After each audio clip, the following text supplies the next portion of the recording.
Imagine you are walking into a crowded room, like a dinner party or maybe a massive industry conference, right?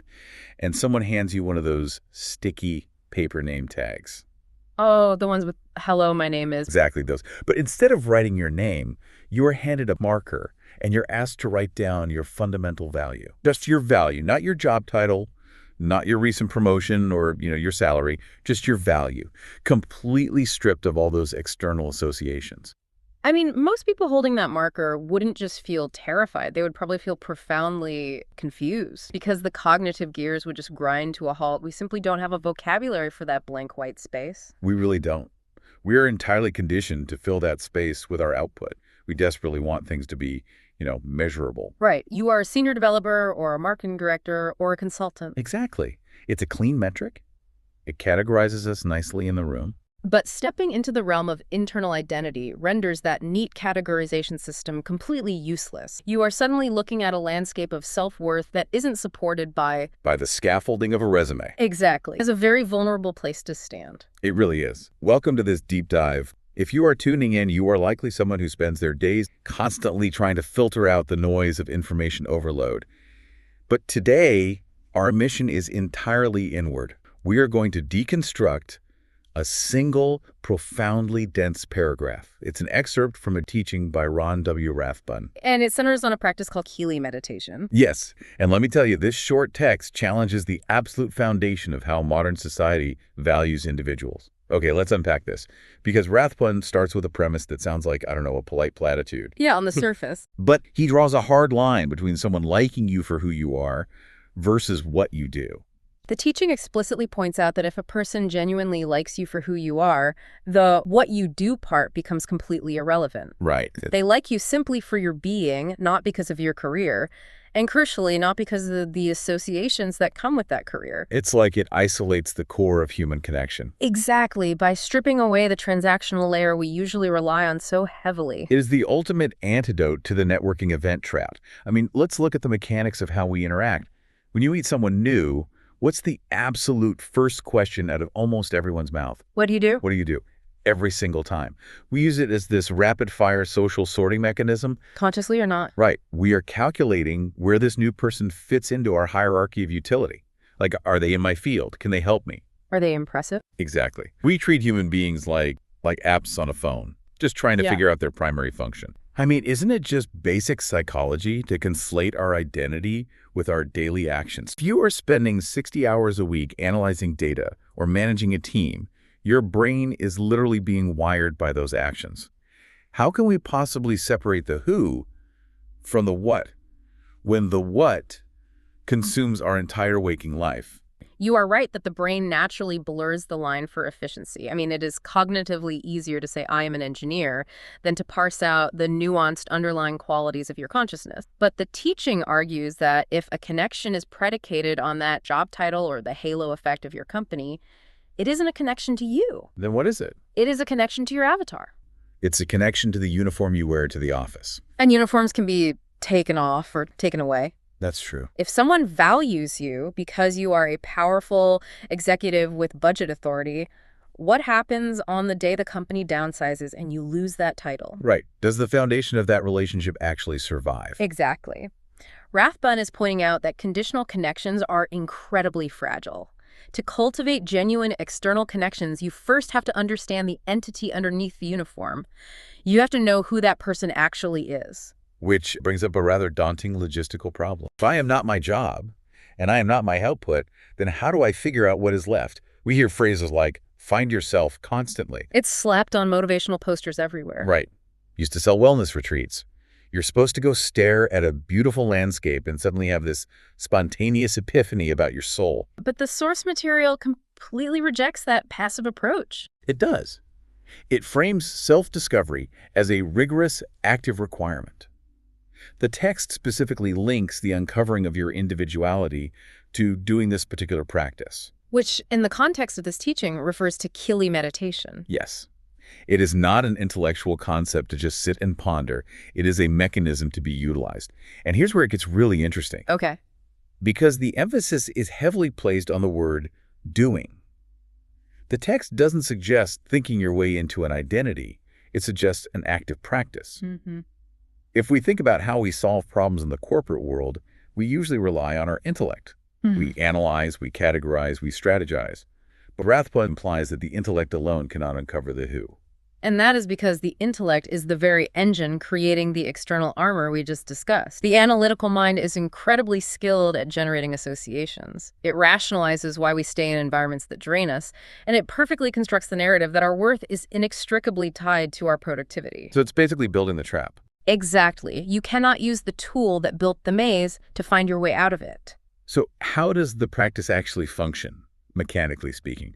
Because if the listener right now is a highly analytical problem solver, telling them to just stop using their intellect sounds a bit counterintuitive. Think of the mind like a high-speed centrifuge in a laboratory. Your thoughts, your career anxieties, your networking associations, they are constantly spinning at 1,000 miles an hour. The intellect is what keeps that centrifuge running. Right, and it's loud and chaotic. And as long as it is spinning, you only see the momentum of the doing. The practice of Kelee meditation, as outlined by the underlying philosophy here, is the mechanism for powering down the centrifuge. So it's a focus shift from the conceptual to the experiential. Exactly. You stop engaging with the spinning thoughts about what you should do, and you simply observe the state of being that remains when the spinning stops. It's dropping the analysis to experience the raw data of your own existence. And that requires repetition. Just as you wouldn't expect to master a new programming language or a complex financial model just by reading the summary on a Wikipedia page. Right, you have to actually write the code. You cannot understand your fundamental individuality just by acknowledging the concept. You have to sit down and do the internal practice of detaching your awareness from your intellectual chatter. Okay, so let's say the listener decides to do this. They start the practice. They slowly power down that centrifuge, peel back the layers of that networking event avatar, and they finally get a glimpse of this underlying individuality. What is the practical payoff? Because let's be honest, ignorance has its benefits. Oh, for sure. It is highly efficient to just care about the job title and the salary. Why disrupt that?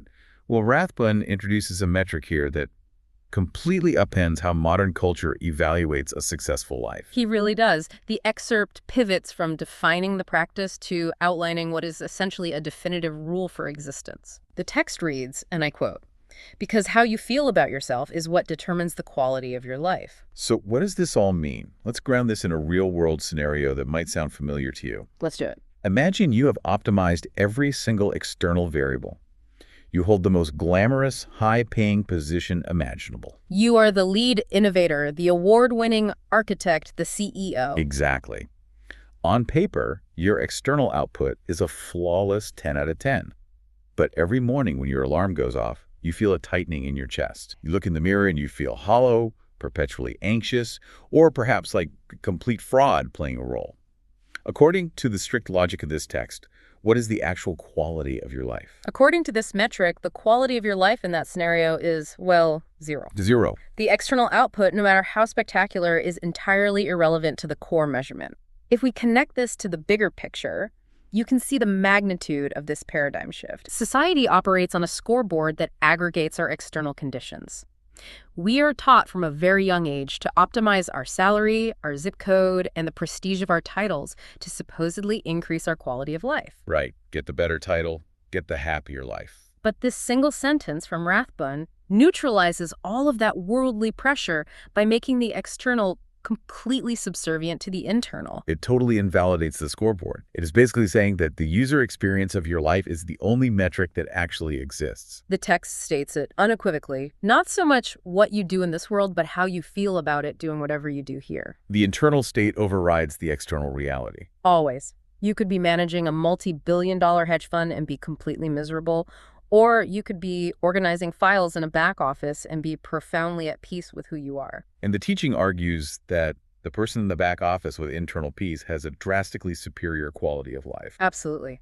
The action itself, the what you do, is secondary to the feeling state animating that action.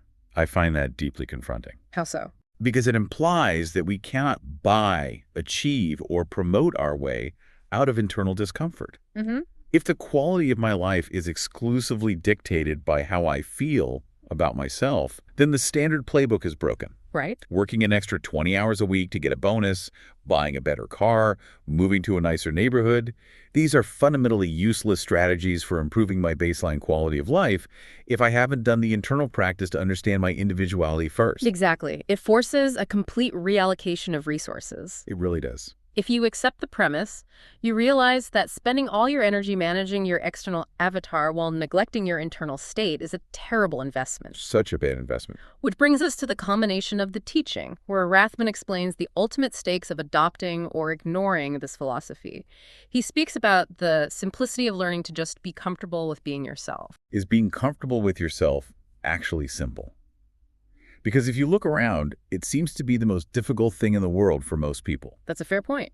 Stripping away all of our defensive layers, dropping the career armor that protects our ego, and just sitting quietly with our own raw identity. That does not feel simple. This raises an important question regarding the definition of simplicity. Okay. In this philosophical context, simple is not a synonym for easy. Simple means uncomplicated. It means lacking in moving parts. Okay, I'm tracking. Think about the career identity we construct. It is a highly complex, fragile system. It requires constant maintenance, relentless networking, narrative management, and anxiety about market trends. It takes a massive amount of psychological energy to sustain the what you do avatar. It's exhausting, like trying to keep a dozen plates spinning on poles at all times. Exactly. Rathbun is contrasting that exhausting, highly complex performance with the inherently uncomplicated state of just being yourself. It is simple because a system with zero moving parts cannot break down. There is no narrative to maintain. You aren't putting on a performance for an audience. Getting to that state might be an arduous process of letting go, but the state itself is structurally simple. I see the distinction now. It's simple in its architecture. It reminds me of the concept of friction in physics. Adding layers of armor and identity creates massive friction as we move through the world. Dropping it removes the friction. It's just a more efficient way to exist. Exactly. But if we refuse to do this, like if we insist on clinging to the complex avatar, the text does not mince words about the consequences. It concludes with a stark warning. It says, without that, you really can feel lost in this world. And the choice of the word lost is very deliberate. When we think of being lost, we usually default to a spatial definition. Right, like you miss an exit, the navigation system fails, and you don't know your coordinates. But the source material is describing an identity crisis, not a geographic one. It makes me think of a chameleon that has spent so much time perfectly blending into various backgrounds, like a green leaf, a brown branch, a gray rock, that it literally forgets what its original color is when you put it on a blank sheet of paper. That captures the danger perfectly. If your entire internal operating system is calibrated to the external environment, to what you do, what happens when the environment inevitably changes? Right. What happens when an entire industry shifts overnight due to new technology? If you are the chameleon and the branch disappears, you lose your structural integrity. Because your identity was tied to transient external phenomena, you will inevitably lose your way when those phenomena shift. You will feel adrift, lacking any internal coordinates. Rathbun presents the understanding of your own individuality as the only true, unchanging baseline. If you have done the practice, if you know who you are and you are comfortable with that person, the world can mutate around you. Your professional circumstances can vanish, but you will not feel existentially lost. You haven't lost yourself. It is about creating an internal environment that is entirely insulated from external volatility. Precisely. The external world will always be chaotic, unpredictable, and demanding. But if your quality of life metric is secured internally, the external chaos cannot dictate your worth. It is an incredibly dense, transformative framework packed into just a few sentences. It really is. It radically decentralizes the ego and recenters the value of the human being. Absolutely. Let's quickly retrace the profound journey we've just taken through this source material.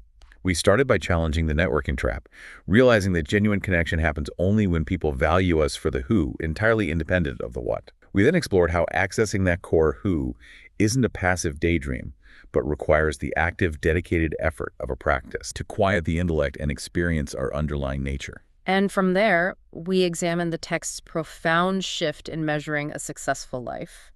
We moved away from the external output of what we do in the world and prioritized the internal user experience, how we actually feel about ourselves while we are doing it. And finally, we confronted the ultimate stakes.